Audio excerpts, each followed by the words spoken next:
আমরা এসেছি গাবের পাইকারি বাজারে। এটি বাংলাদেশের সবচেয়ে বড় পাইকারি বাজার।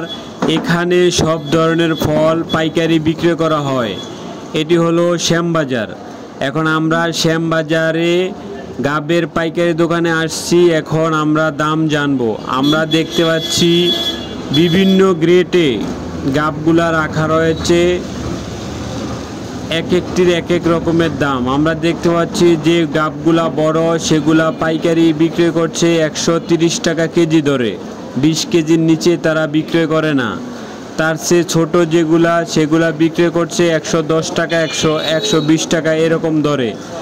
আর যেটি সবচেয়ে ছোট গাব সেটি বিক্রি হচ্ছে 100 টাকা কেজি দরে। প্রচুর গাব আসছে আজকে বাজারে, কৃষকেরা গ্রাম থেকে নিয়ে আসছে। গাবের ব্যবসা প্রচুর পরিমাণে লাভ। গ্রামে গাব